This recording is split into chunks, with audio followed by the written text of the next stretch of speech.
What's going on, everybody? Welcome back. Another edition of the VYPE Coaches Corner every week with you here. Joshua Cook along with Dennis Silva II, Brian Randle of those Randle Lions, and Rick LaFavers of those Ridgepoint Panthers. Well, coaches, 3 weeks into this thing, and Coach LaFavers, probably a good feeling coming in on this Monday, coming off a nice 56-0 win. Just talk about what you like in the game against Fort Bend Bush. It seemed like y'all got some things going offensively for sure. Again, always good to get a win. I was pleased with, how we played from start to finish, and I thought we prepared well. It started with our practice. It was really the first week we got to practice since we started back in August 1st or 10th, that we didn't have to go in the gym or do some type of heat index, shortening practice or take shoulder pads off. So it really helps just getting a full week of practice in, and always good to start district out 1-0. And for you, Coach Randle, I know a tough loss on Saturday, a 1 point loss. Just talk about that one as you've had some time to kind of reflect on it and come in on a Monday morning. It was a rough week of practice. I mean, the kids played hard. That's the thing. Like the boys played hard. They played hard. It was a lot of different factors. It was hot. You're out there. It was hot. They sent the bands in, sent the cheerleaders in, sent dance in, but everybody kind of persevered. And, where our colors, I love the way they look, but that black jersey, that black on black wasn't ideal Saturday at noon. So it was a warm game, but the kids, like I said, the kids played hard. We just a couple calls go the other way, then the outcome's different. Coach Randle, we talked a little bit afterwards about you guys started 2-0, and now it's your first varsity game. And how do you deal with losing, and how do kids come back from that? What the response like? I know it's still early in this week, obviously, but what's kind of been what's your vision of like how they responded to that loss? They just need to bounce back. So the biggest thing is getting them to understand that you beat yourself. It wasn't anything they did. It was just us not executing. Like you're there, and then sometimes maybe you missed a tackle. It was probably on 7 different occasions we run right by the guy with the ball. That offense is tricky. It's tricky. And, Mayshek does a good job, but like I said, the boys played hard. They fought hard. It was just we just didn't have enough. Just ultimately didn't have enough. I know it was a big week too because there's this new coming thing, and I only started hearing about that like within the last couple of years. But what's your understanding of new coming? I guess it's obviously for new schools, but like how much of a distraction is that for kids at a new school when you're still developing traditions and stuff? Well, it's great for the school, it's great for the community, but for the football coach and the football team, it's not necessarily great because one, we're fighting because we don't have that senior leadership. Mm-hmm. We got a lot of. Have you ever chased a squirrel? I have not. Have you ever chased a squirrel? Well, go chase a squirrel. That's kind of like it. Well, like a day in high school, it was like chasing squirrels, man. We're trying to run cats because they're so, they're just young kids, man. They're just young kids, and they get caught up in it. So that's probably the one thing. If I just had to complain, that would be it. It's just trying to keep them focused. But again, my attention span is not the longest, so we're just battling that, just the maturity levels. But we're gonna be all right. I just wish we would have played. Hindsight, play in the evening, but you had to have the homecoming dance. Yeah. So you had to move the game up so you could have the dance that night, because if you have the game at 6, well, the boys aren't going to be able to attend the dance. So you try to do your best to kind of work with everybody. And again, if we had a couple stadiums, that might have changed some things too. You got 6 schools sharing that one stadium, so that's a whole other different issue. Yeah. Hey, join the club. We got 11 high schools sharing one stadium. Coach LaFavers, I want to ask you too, because obviously Mercer got renovated last year, so Olney Hall was pretty much it. Y'all having played kind of like a rogue schedule. Now the same thing with All Stadium being renovated this year. Now Mercer's just low. What kind of logistical challenges does that present? And are those challenges overblown for the outsiders, or are they legitimate? Like, hey, this is tough to deal with. I think currently we're kind of past all that. I think this summer it was a nightmare for our athletic director, Dina Scott, who does just a tremendous job and a phenomenal leader. and she had a lot of moving parts that she had to, to get everybody's schedule and coordinate with other districts and finding stadiums and such. And according to, how you flipped in UIL, your number that you got. So are you a home team and, can you play on this night, et cetera. And it was tough, but I think once the schedule is set, it's no different. I mean, like we went to Tully last week. We're the home team. I mean, Tully's a great stadium. Maybe an extra 10-minute bus ride between here and what we would have been playing at Mercer. So, we're back at Mercer, or we're at Mercer this year for the first time. So it'll be an in-district stadium, but we're the visiting team, So next week we go to Alvin Memorial, for a home game. So, again, it is what it is. It really doesn't matter that much to us. What all did you think you got answered with that big win over Bush Saturday to open district play? Now, I mean, obviously we talked about a new season, 1-0 being in district play, but what things did you see answered by the way y'all performed? Just more consistency. We still have so much to get better on. There's still just mistakes that we're getting away with. I guess you could say that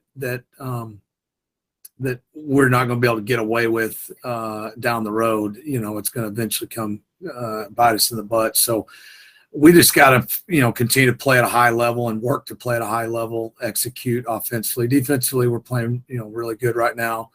But just little things that, we improved on penalties the whole game, but just execution early is a little sloppy, but once we got rolling and the momentum got going, it was good and got a lot of people involved. And now y'all going against a third team in the last 4 weeks where it's a program with expectations, tradition, coming off a great year and expected to have another great year in Hightower. How do you want things to be different, and how do you think your boys will be better prepared for this game after having faced the Westlake and Dickinson early on in the season?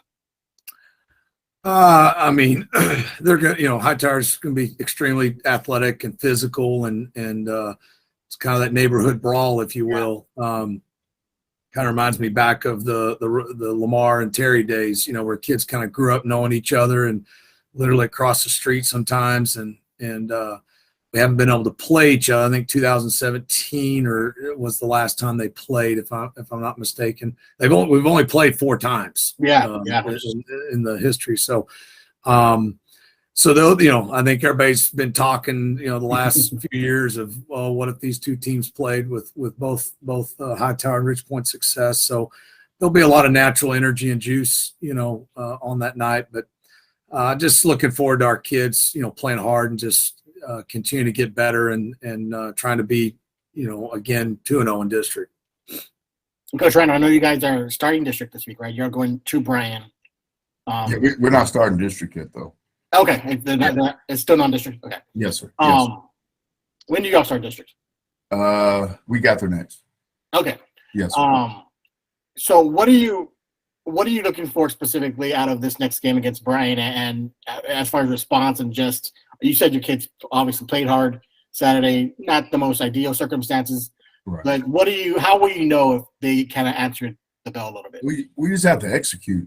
We have to execute because we had our chances. Again, like we should have. Honestly, if you're at the game, we won the ball game. It's just ultimately at the end of the day, you end up losing. But we just have to execute. We have to slow down and walk and talk a little bit more. On Mondays, that's what we do. It's purpose-filled Mondays, so we slow down, and we're going to do a lot of teaching. It'll be a lot of teaching because ultimately, if we put the kids there, and if they don't make the play, well, hey, we put them there. The kid was where he was supposed to be. Mm-hmm. Now it's his turn to execute. So that's the biggest thing with the coaching piece of it. I was telling the guys, just make sure the kids are there because, we have blown coverages and things like that. That's on coaching, But if the kid's there and the other kid makes a play, hey, kid was there, so be it, But they're big, man. Bryan's huge. Yeah. God. Yeah. Jeez. Huge. I don't know how much football y'all watched yesterday as far as NFL. I know locally there's a big thing with the Texans about Lovie Smith playing for a tie. He punted instead of going for it like a 4th and 3 in Indianapolis territory. That decision, and just playing for a tie and some of those decisions the coach has to make when it comes down to that type of game situation. First of all, I don't know if you saw it, what did you think of that situation? And being a coach at the high school level, what are some of the toughest decisions you have to make out there that maybe a lot of people don't realize or understand? Man, there's a lot in that question. There was. I was trying. Yeah, there were.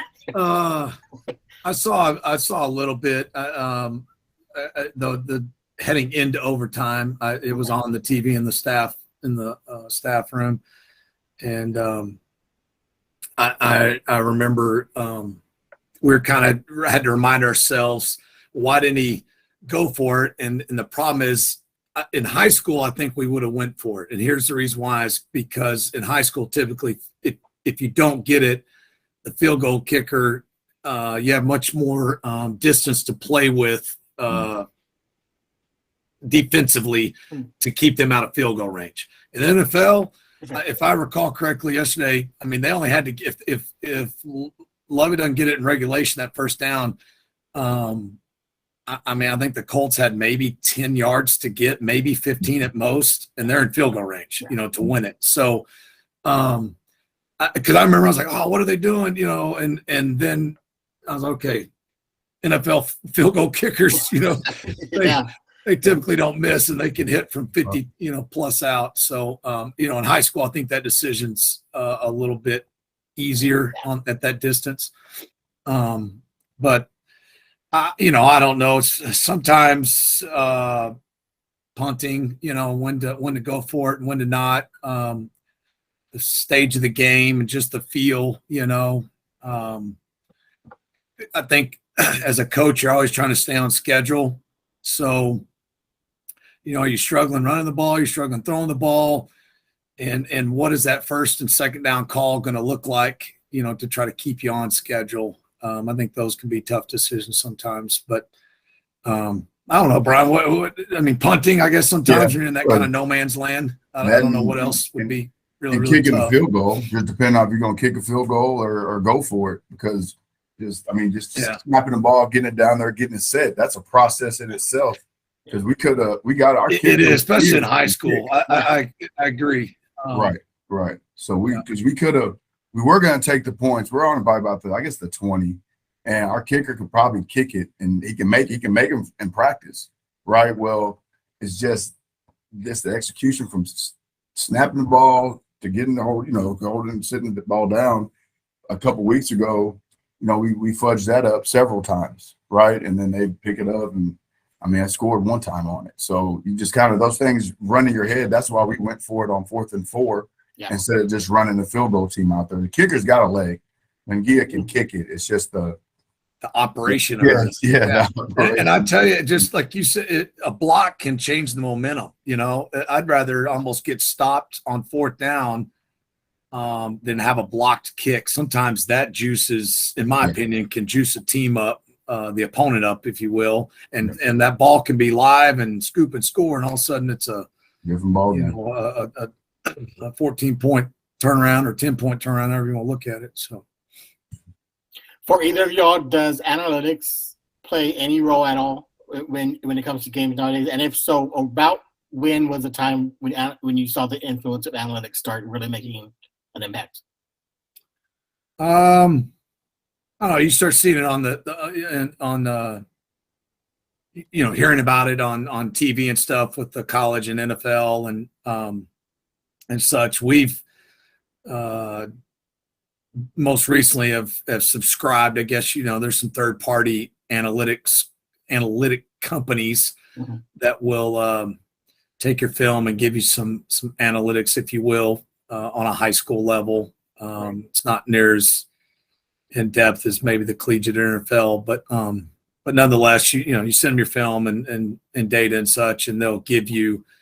And I'll give you the example, the Tascasita game. I mean, it played out very, very similar in the third round last year of kind of what it predicted, and two good teams and such, and we just didn't make some of the field goals, So I feel like it all started with Huddle, because Huddle will give you the what's next. You know, like if you put everything in there and then you run the report, and I mean, I always feel like it was cheating a little bit, and like guys kind of cheating a little bit, but I feel like it all kind of started with Huddle. And Huddle, if you upload all your stuff in there, they'll kick it back, and you know they're 25% pass here.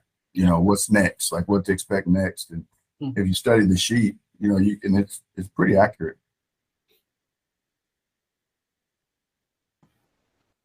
Well, yeah, a lot of questions yesterday around NRG Stadium as people didn't know. Even the players after the game were like, "We don't know how to feel about this. We didn't win and we didn't lose." So it's kind of interesting. Like I think Matt Ryan. I'll tell you what was weird to me, and I'm not a Colts fan, but it's in overtime. They had 2 timeouts, and I don't know, a minute or so to go on their own, backed up, and they throw like a tailback flare pass, on their first play. He gets tackled, and I mean, and then they just kind of conceded at that point. Like there's no down the field Hail Mary shot. Just I thought that if I'm a Colts fan, I thought that was kind of weird, But ties better than it was kind of interesting. I will say this: so there's no rankings. That's one thing. Like in college, and such, and bragging rights and all that stuff. But in the NFL, those I think a tie, kind of like in baseball. I mean, it can help you record wise, if I'm not mistaken. So as funny as it sounds, it is better than a loss. Definitely better than maybe a loss. like soccer, I guess too. So weirdly enough, in the AFC South this week, going into week 2 of the NFL season, there is not a team with a win. 2 teams with a tie and 2 teams with a loss. So if I'm not mistaken, too, the Cowboys were the one that screwed it up for the NFC. Everybody got wins, but them. My dad's still a big. I have not emotionally recovered from the disaster. I'm a Cowboy. I mean, I like both. I'm a Houston. I grew up in North Texas, so I love the Cowboys growing up and stuff. But and they're hard to love right now. And the Texans, I love them too because it's my hometown team now. But God, they're hard to. I mean, both teams are just so hard to cheer for right now. Well, and the hardest part about last night is I'm watching. I grew up a Cowboys fan because I grew up in Central Texas, and that's what was on all the time was the Cowboys. And I see the replay of Dak's hand go smacking against the helmet. Then I see it smacked again. Then I see the doctor on the side doing this, and he's doing this. And I'm like, no. And then all of a sudden they run him back, and I'm like, he broke something. I'm like, he definitely broke something. And sure enough, right after the game, he's out 4 to 6 weeks. And I'm like, well, welcome to the 20. Hey, at least as a Cowboys fan, the 2022 season lasted for only 3 hours. My hope was dashed in 3 hours this year. So it was a quick death for Cowboys fans in 2022. Good point. They didn't give us a false sense of hope, Coach. They didn't give us a false sense of hope, perhaps. Oh, I know, because if the Cowboys won, it'd been we're going to the Super Bowl this year. They've been straight to that after one game. Yeah, the college game was crazy too. I don't know, and I know y'all work on Saturdays and stuff. I know you had a game, but man, Appalachian State going into College Station and beating the Aggies. I mean, when you're kind of like an underdog like that, do players just kind of like know, like, bets are off the table, we're just going to give it all we have to try and do something special here? Yeah, I think App's kind of the new, Boise. I think Boise started that trend, kind of the giant killers, and then I think TCU was kind of right on their coattails, when they were coming up through the WAC before they went to Big 12.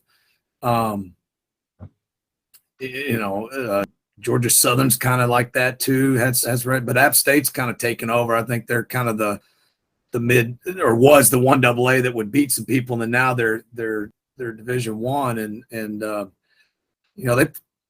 they got good athletes, and they're in a good little surrounding recruiting area in the South, and they probably get a lot of those 2-star, 3-stars like the Boise's and TCU's used to get, that are just freaking good high school players, but they're not 6'4", 280. So Alabama's not recruiting them and such. They're 6'1", 240, but they're really good players. And again, chip on your shoulder and all that kind of stuff too. I think plays a lot. Maybe a little bit A&M going in the game overconfident. I don't know. I didn't see it or anything, but talent wise, there's probably not a comparison on paper. But that's what's awesome about football and athletics is you still got to line it up, play. Yeah. Everything to gain, nothing to lose. Yeah, I mean, at the end of the day, they had already gained. They already got their $1.5 million check in the mail. So they're like, all right, if we go in there and get a win, it'd be great. They're not the only ones. How about Marshall at Notre Dame? Yeah. Georgia Southern, they beat someone too, if I'm not mistaken. I think Georgia Southern beat Nebraska, didn't they? Yep. Is that what? Yeah, they broke. I think Nebraska had some long home game winning streak or non-conference winning streak, something. Washington State going into big, Wisconsin, which I wouldn't have guessed that either. I know it's 2 Power 5s, but still, there's a lot of upsets. Yeah, I think the Washington State quarterback Cam Ward is from the Houston area. I think he played at West Columbia, so he went to IWU. Incarnate Word for a couple years. Is that the kid that went to IW? Yeah. Mm-hmm. Okay. And he transferred to Washington State. So he's the real deal. It's kind of interesting, the transfer portal. It's kind of interesting. You got to remember where all these kids, a couple steps ago, where they were. So, all right. Well, I think that'll do it for this week. We talked a little college football, a little homecoming dances and stuff like that, which I know coaches are all fired up about homecoming dances and getting ready for those. And also, if I can get video this week, Dennis, of you chasing a squirrel for next week's episode, I'll try. I'll try. And hey, here's so our homecoming, we play Thursday and then the dance on Friday. I'll always try to get that on a different day, man. And that might have been out of your control, but that is the worst distraction, man. That and Fair Day. Oh my gosh. Yeah, it's a lot. It's a whole lot. But now that was all we could do. That's you have to work and try to do what's best for the whole campus, and that was the only thing we could do was play at 11 o'clock to where they could still all go to the dance. And I was talking to a couple people yesterday, and they're like, "Well, did you ever think to have the game Saturday at the normal time and then just have the dance the following week?" And that never crossed my mind. Did you have to have that game as your new coming game? Could you pick a different game or? You know how it is when you're picking those games. You want games that you feel confident about, that you feel good about. And we didn't have many home games. Right. So, but I didn't want to do a schedule of Huntsville for new coming, Yeah. Good point. Yeah. Or Lake Creek, one of those guys, So it's a struggle, man. It's a struggle, but hey, we all have to go through it. So. Hey, Coach, that student section for y'all really showed up really well, considering 11 a.m. early morning and that heat. Pretty impressive. I'm telling you, it's going to be a great place. It's going to be a great place. We just got to stay the course. Yeah, it's going to be a great place, and we're going to do some special things here. We got a great group of kids. Group of kids. Yes, sir. We tackle so many amazing topics here on this show. Coach Randle telling us to chase squirrels, when to schedule your homecoming dance, and should Lovie Smith have hunted on 4th and 3 from the 49? So many questions on this Monday morning. So we appreciate you, coaches. We'll see y'all next week again. Good luck this week. I don't know, y'all got bye weeks and stuff like that. I know it's kind of that. I don't think Coach LaFavers, your bye week's not till like week 10 or 11, right? Yeah. I go 10 straight. So buckle up. Yeah. Buckle up and ice down. Yeah. All right. For the Coach's Corner every single week here on VYPE Media. We appreciate Coach Randle, Coach LaFavers for your time. We'll see everybody back here, same time, same place next week. Thank you. Thank you. I appreciate it.